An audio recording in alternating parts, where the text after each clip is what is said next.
სტუდია GNS-დან ნანა ლეჟავა წარმოგიდგენთ გადაცემა კვირის რეპორტაჟ საღამო მშვიდობისა. თავარი პროკურატურა დაკითხვაზე უკვე ვანო მერაბიშვილს იბარებს. ყოფილი პრემიერისა და შინაგან საქმეთა მინისტრის მიმართ უამრავი შეკითხვა არსებობს.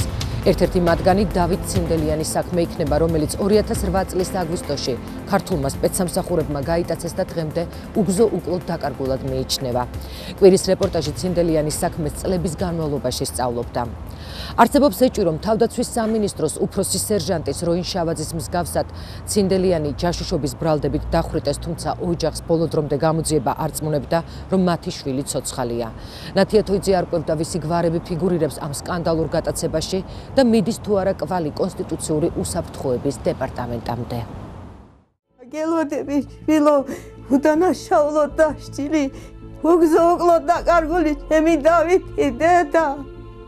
დამიბრუნდი შვილო, შენ დანაშაული არაფერი არა გაქვს, ვინ გაგწირა? გაგწირა ასე შვილო. 4 წელი და 3 თვეა შვილის ცარიელ საწოლს ეფერება და იმედს არ კარგავს, რომ დათოს ცოცხალს კიდევ ნახავს.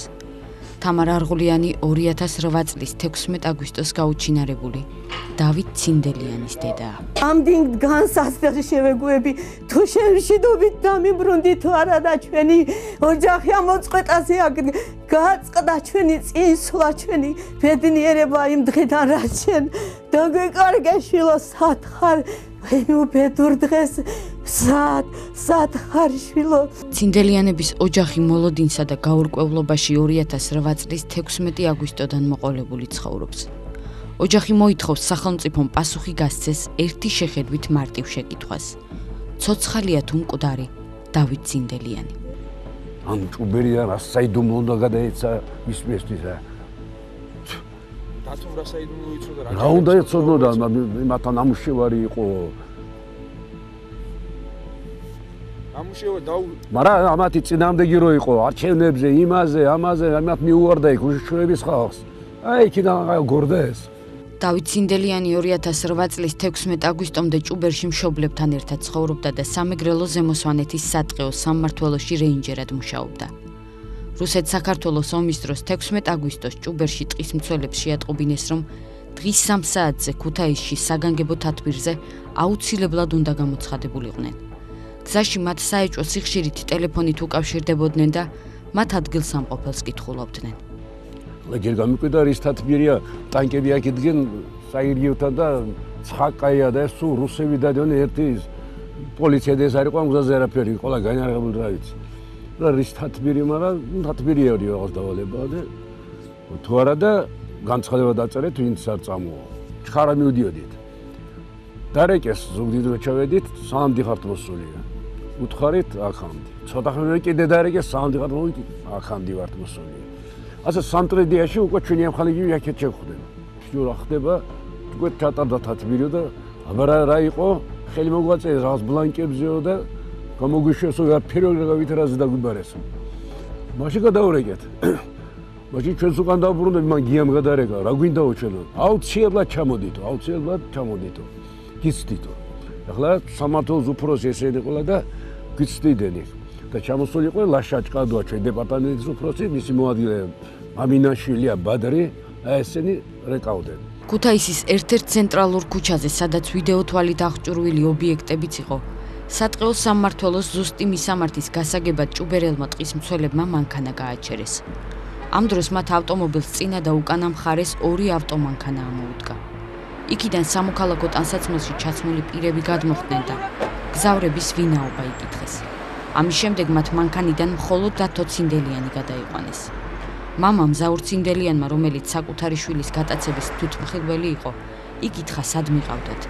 მათ უპასუხეს, რომ გაყოლოდნენ სამმართველოში და ტერიტორია სწრაფად დატოვეს. ცინდელიანის მამამ და მეგობრებმა გაკიდება გადაწყვიტეს, მაგრამ ავტომანქანის გასაღები ამოცლილი დახვდათ. მუშურობამ დაავალას, რომ მოეწვია თათბირი ამის დაჭერის გულის, იმიტომ რომ ზუგდიდანში რას დაჭერა თელი რუსობა იქ იდგა. აქეთ კი ტანკები იდგენ და ქუთაისს აქეთ. და ქუთაისში მინდა დაგვიბარეს. და ის ბლანკები, სადაც ხელი მოაწერეს ამის დაესწრო თათბირს. მე ჩვენი მღამეს იქ დავრჩით, იმიტომ რომ უკან არ წამოვედით, ვეძებდით. და და ის სამართალოში მივედით და იქ დავრჩით და შემთხვევით იმ ოთახში შევედით. და ბლანკები აყრია ასე ახლა მოწერილია მათი, ისე არ ჭირდებოდა ეს ბლანკები. 16 აგვისტოდან დავით ცინდელიანი გაქრა. გამოძახებულმა პატრულმა მაშინ ოჯახს უთხრა, რომ ყველა გზა გადაკეტილი იყო და დავით ცინდელიანს აუცილებლად იპოვიდნენ. ვიდეოთვალის გახსნის მოთხოვნის შემდეგ კი გამომძიებლებმა განაცხადეს, რომ ვიდეოთვალი რატომღაც იმ დღეს არ მუშაობდა. ოჯახს ახლობელმა მეორე დღესვე მიაწოდა ინფორმაცია, რომ დათო ქუთაისიდან პირდაპირ თბილისში კონსტიტუციური უსაფრთხოების დეპარტამენტის შენობაში გადაიყვანეს. მაგრამ დავით ცინდელიანი რეგისტრაციაში არც ქუთაისის პოლიციის სამმართველოში, არც მოდულში და არც რომელიმე საპატიმრო დაწესებულებაში არ გაუტარებიათ. მას ოფიციალურად არც საქართველოს საზღვარი გადაუკვეთია. სამართალდამცავებმა გამოძიება ცინდელიანის დაკარგვის ფაქტზე დაიწყეს, თუმცა დღემდე არ განუხილავთ ვერსია, რომ საქართველოს მოქალაქე ქართულმა სპეცსამსახურებმა მოიტაცეს. 2008 წლის 16 აგვისტოდან დღემდე დავით ცინდელიანის გაუჩინარების საქმეზე მე-6 გამომძიებელი მუშაობს. რეგისტრაციაში არ იყო და საერთოდ იმ წამიდან, რაც მანქანაში დაიძრა, იმ წუთიდან დათო ცინდელიანის კვალი არსად არაჩვენს.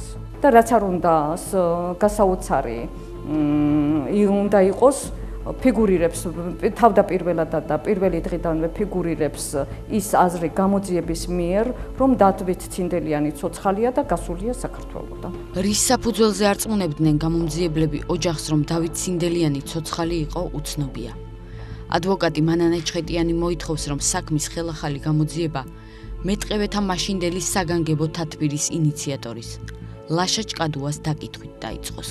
მე მიმაჩნდა და მიმაჩნია დღესაც, რომ ეს არის ძალიან ადვილი გამოსაძიებელი საქმე, იმასთან დაკავშირებით, რომ დავით ცინდელიანი და მამამისი, სატყეო მეურნეობის დირექტორი გია ანსიანი და სხვები ჭუბერიდან ქუთაისში წამოვიდნენ მხოლოდ და მხოლოდ ოფიციალური გამოძახების შედეგად, სატყეო დეპარტამენტის ხელმძღვანელობის გამოძახებით.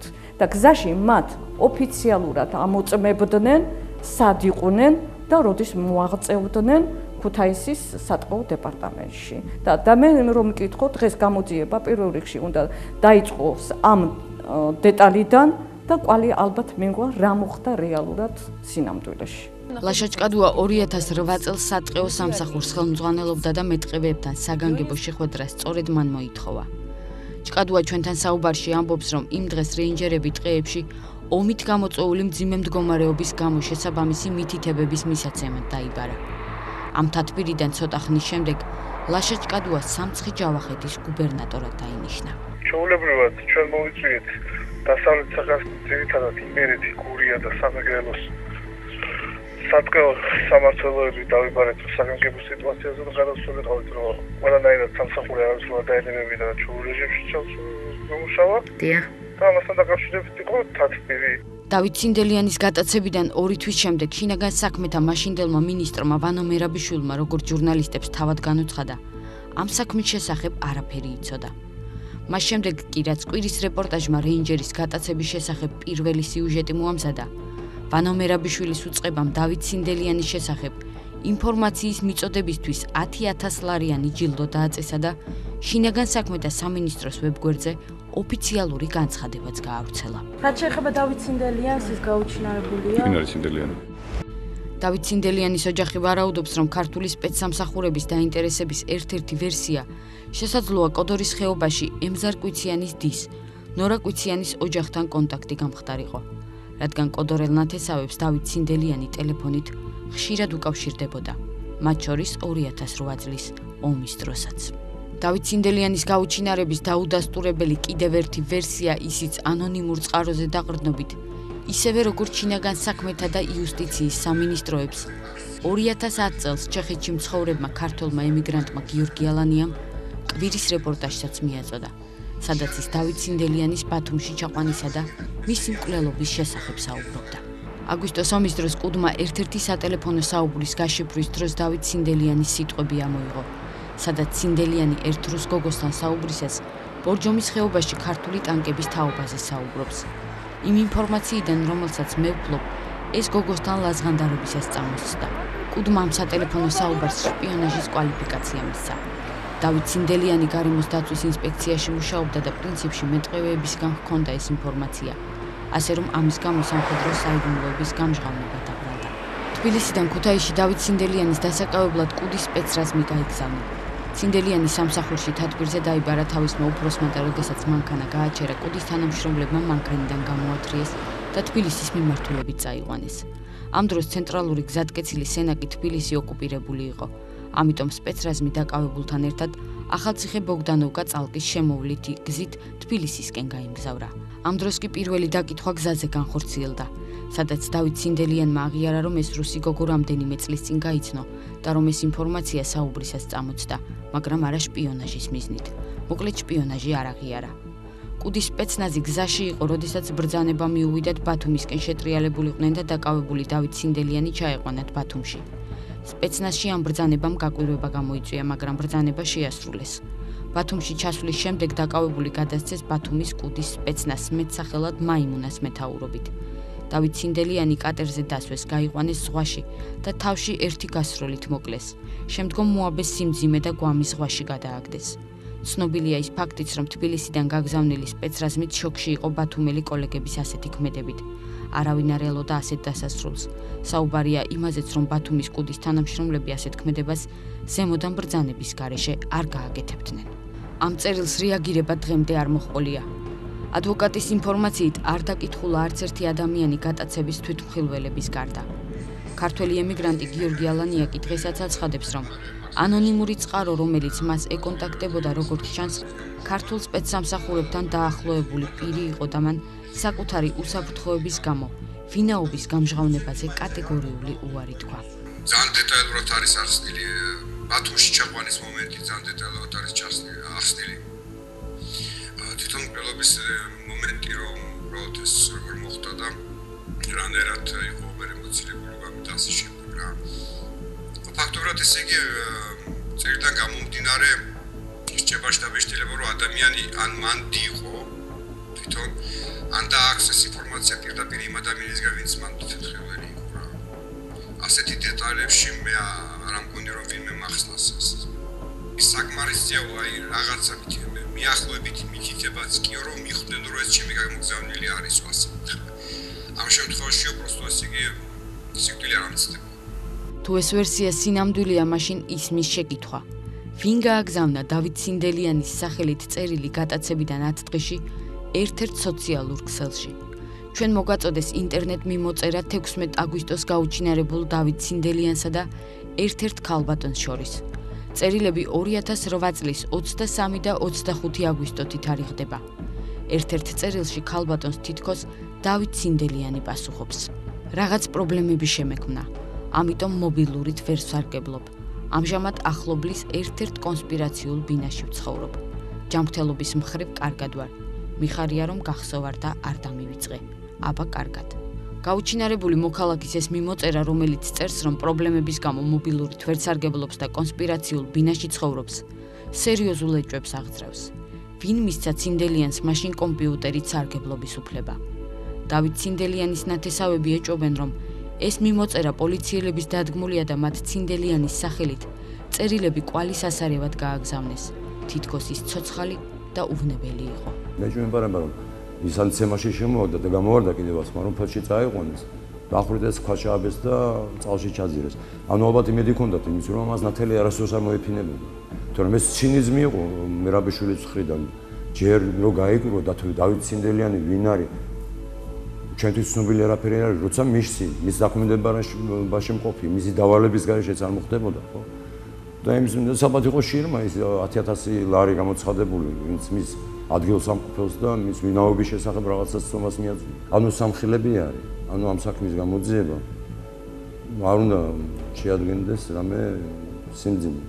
დავით ცინდელიანის ბიძამ ოთარ ვიბლიანმა განცხადება საქმის ხელახალი გამოძიების მოთხოვნით შინაგან საქმეთა ახალი მინისტრის, იუსტიციის მინისტრის და მთავარი პროკურორის სახელზე უკვე შეიტანა.